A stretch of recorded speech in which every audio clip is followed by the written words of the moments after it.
Hi everybody, I thought I'd try filming on a different device today instead of on my phone, so the camera quality will be different, but it's worth experimenting to see how this goes. So if you're new to the channel, I'm Oraclesofya. I'm a clairvoyant, clairaudient, clairsentient, all the clairs, um, an empath, a healer, spiritual coach, mentor and teacher, and general spiritual buddy to many people. So today I wanted to talk about something that I touched on a little bit the other day in my video about, are some healers holding people back from healing in the collective? But the where I want to go with this is, in general, is there now too many faces and characters that are only here to distract or to push people away from like moving on their path? Because I'm seeing a lot in the spiritual community, especially obviously a lot with what we see now is online due to the way we're living at the moment, but there's massive like arguments and fallouts, and loads of videos are about the fallouts and about firing shots at each other, and then there's people who put in purposeful misinformation out there. So it's almost like anything you hear, if it doesn't sit right, it's probably turned right on its head, and it's being told to you the opposite way to what it is. And the problem with disinformation is that, say some religious groups will look at some things what they call New Age. Now a lot of what they call New Age is actually beliefs that have been going on for a lot longer than their religions. But anyway, I digress. So they'll say what the spiritual people are saying, or the New Agers, is their stuff turned on its head. And then New Age people will look at their stuff and say, but you've got that the wrong way around. What you've got to do is start to work out what resonates with you. This is a time really where I think, yes, still listen to people online, yes, still watch videos. Of course I want you to watch videos, but start really thinking about what actually resonates with you yourself. When you go through the process of shadow work, inner child work, and forgetting everything you thought you knew, the problem what can happen, and it's happened to me before, is that you get caught up in somebody else's information again. You get caught up maybe joining groups, joining organisations where you're following a new set of rules, you're following a new set of ideas. Your mind is being filled with new things, new truths that you're supposed to subscribe to. But isn't that what you just got away from?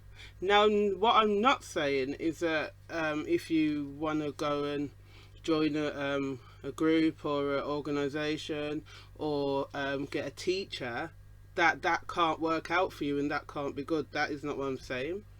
But I think before you do any of them things, it's good to start to see what are your ancestors trying to get through to you. Now you've cleared out the filter, and you've got space for clear hearing of their knowledge to come through.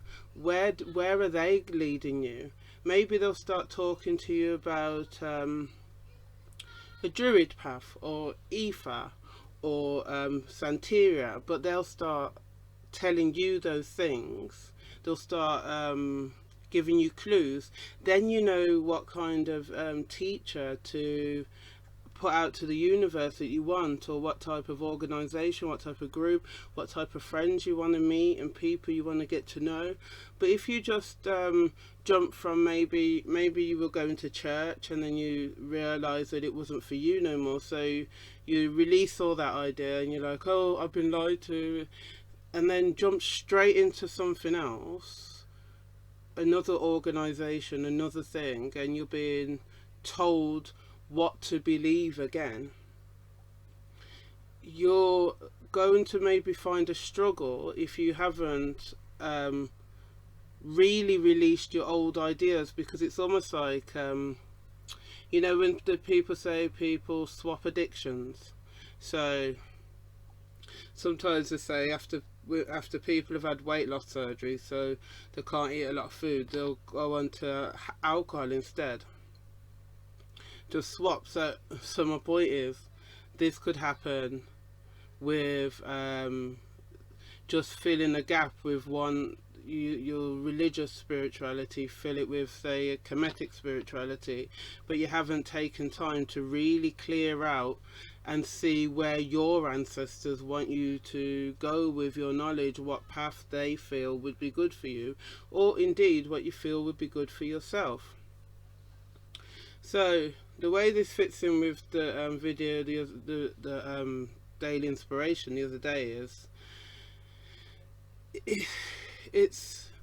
is some people in the collective now not actually helping? Are some teachers just making people perpetual students and never wanting to help anyone else become a master?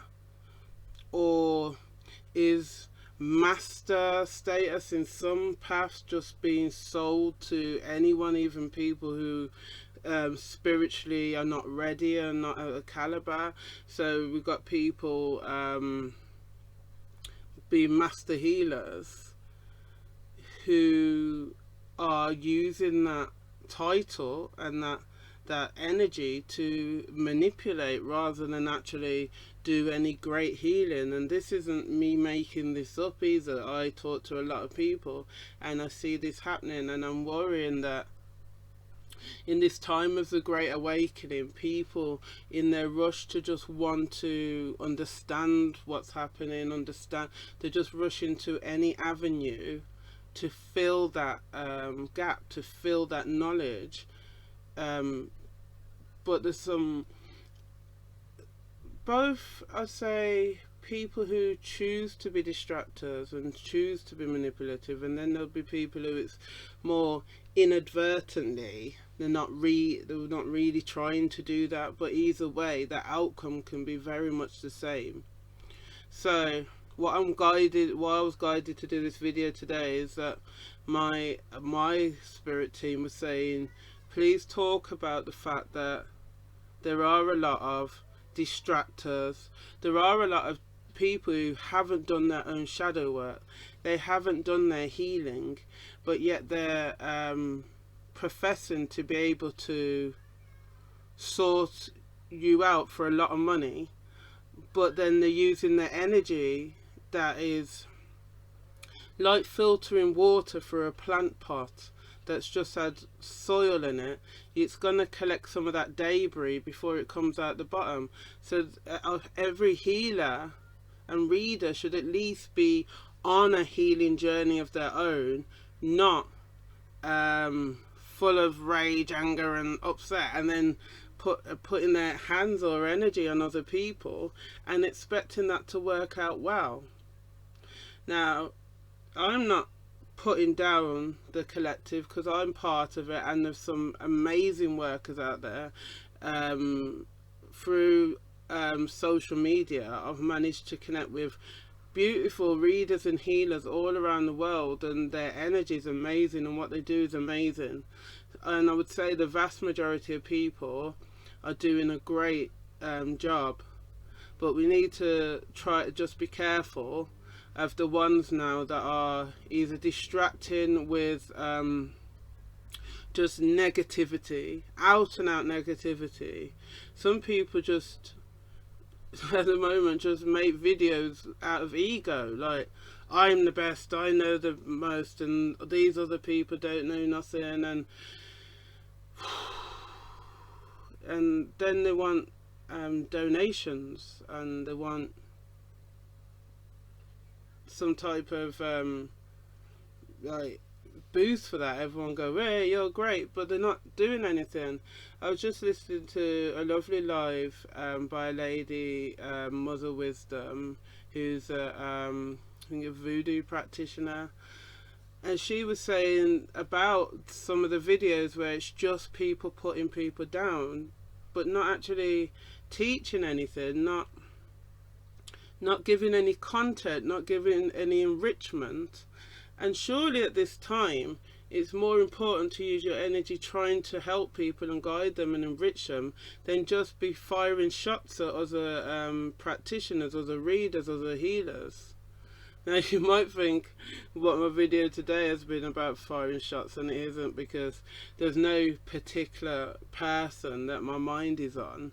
It's just an energy that I've been noticing, and I've been noticing that a lot of people are being unable to find people of the right energy for them to work with, because people are not living their own truth, but it's expecting that clients or intended apprentices or mentees won't pick up on the fact that something's a bit off. I'd say whether people have been awakened for years or just awakened, we've still got as much responsibility to do our healing and our shadow work on ourselves, our inner child work, sort out any codependency issues. We've got a lot to do. So just something to think about. Hopefully in my next video we'll be back to teaching something rather than be like, be careful. But if you enjoyed the video, could you please hit the like button, because that's great for algorithms. Subscribe would be lovely. It would be lovely to have you. Thank you to the people who've already subscribed. And I'll put my details in the description. But I will speak to you all soon. Namaste.